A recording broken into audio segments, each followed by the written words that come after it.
You take this panel off, and it's got these 3 wires for the 110 or 240, and brown is labeled as L, blue as N, and the yellow with the green stripe is ground.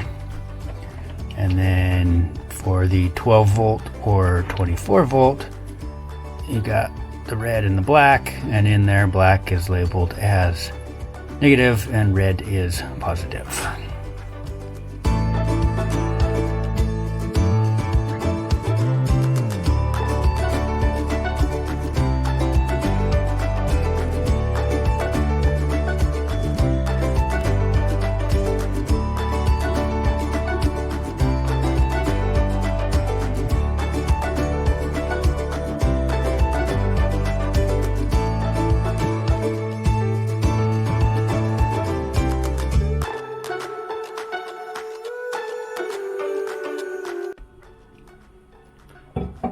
So here's our back door, and you come in, and oh look, we have a fridge and a freezer.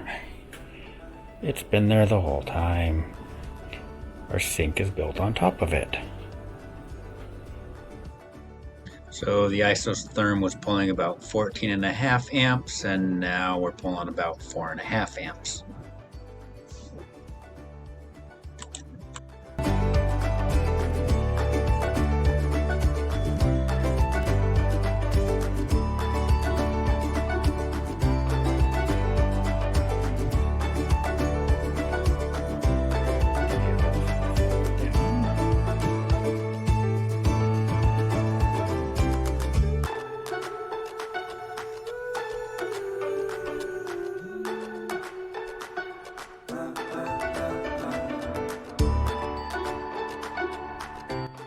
So on the other side of our shower is the kitchen or the sink area, and you can see we made it really big.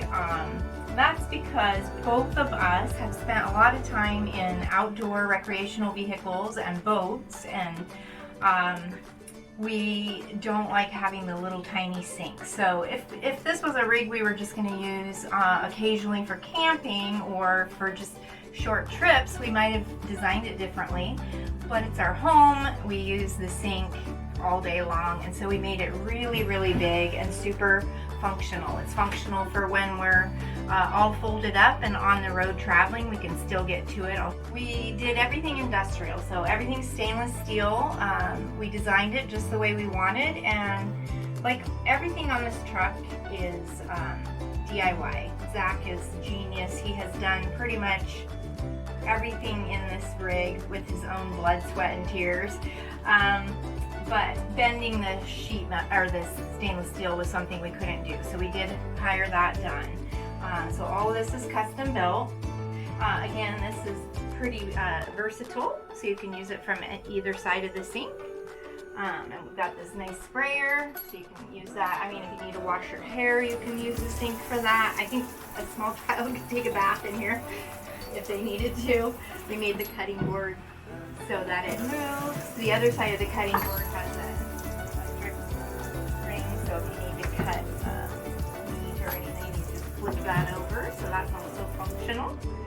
And our sink, we did design it intentionally to be on top of the refrigerator, and that's so that we could take advantage of more floor space.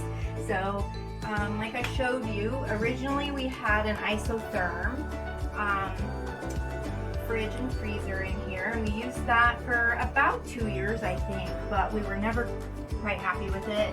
The freezer never quite worked right, so we just recently, we call it an upgrade to a VitriFrigo brand, and we're super happy with that. So here's the top is the fridge. Well, actually, you can switch. Top, bottom can be fridge, freezer. You can decide how you want to use it. Still getting used to how we want to organize things because we haven't had this one too long. We've like to keep our foods kind of organized so that you can easily reach in and grab. So I keep all my cheeses and butters in one area, veggies in one area. These are our meats. Eggs are underneath, things like that. But it's pretty roomy. You can adjust the temperature, of course, any way you want. And And then right now, like I said, we keep the freezer on the bottom right now, but we have the ability where we could make both of these refrigerators as well. So down the road when we install our outdoor kitchen, we may just use both of these as a refrigerator and keep another source outside. That's our plan. Freezer's great. No ice maker on this one. Our last one had an ice maker and it was kind of problematic. Zero problems with this brand. It's been wonderful so far. So there's a lot actually going on in this little space. We've showed you the fridge, the sink, and this is our table here. Super easy to just pop that up when we want to use it. We have a couple chairs that we bring over. We eat most of our meals here unless we want to be outside in the sunshine. Underneath here we keep we have outlets and USB plug-ins, so we can plenty of charge space. This fan right here, I think Zach will talk to you more about that, but this pulls cool air in. Our refrigerator is right behind this panel, and he'll probably talk about the airflow on that when we get to the other side. Okay, and we've showed this a few times. This was something that came with the truck. It's military supplied, but we call it our military teapot. There are other names for it, but basically we fill this up with water and flip the switch, and it heats water up. And then this panel right here opens up, so there's a garbage can back here. So if you're out in this part of the house, it's just super easy to flip this open and put your garbage in. And then you can also open this to reach the garbage can. Okay, Crystal already mentioned that this little fan here pulls cool air in to keep the fridge cool. This fan here is pulling hot air out to keep that under cabinet space cool. We've got our switches here, so we've got some USBs and PowerPoint, and then our switch for remote pump when we want to suck water in from a creek or a river through the filtration system, our pressure water, and then our hot water circulating pump. And we talked about that with the shower, so we just flip that on, and there's a little tiny pump that is circulating. This little pump right here is circulating just the hot water loop, so we're not dumping gallons of cold water trying to get hot water to the tap or the shower. So under here we've got our water purification system. There's 7 filters back here. There's sediment, carbon, reverse osmosis, and a UV cure, and then even a filter that's putting minerals back into the water. And then it does a 3-gallon reservoir of purified water, and those come out up top here in the his and hers purified drinking water faucets. Because Crystal doesn't like to walk 3 feet around to get to the other one. True story. A valve here to select between shore water or tank water, and sometimes switching over you get a bubble in the airline, so there's just a primer bulb and a little sediment filter from the tank. We've got some power outlets in there because our UV cure requires 110 volt.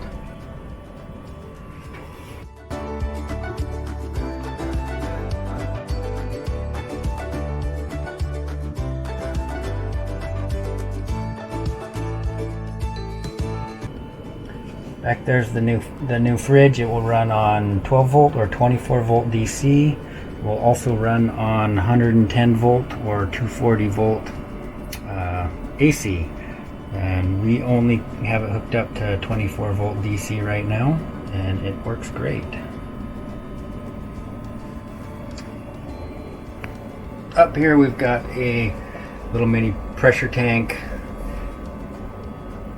and here is our freshwater pressure pump.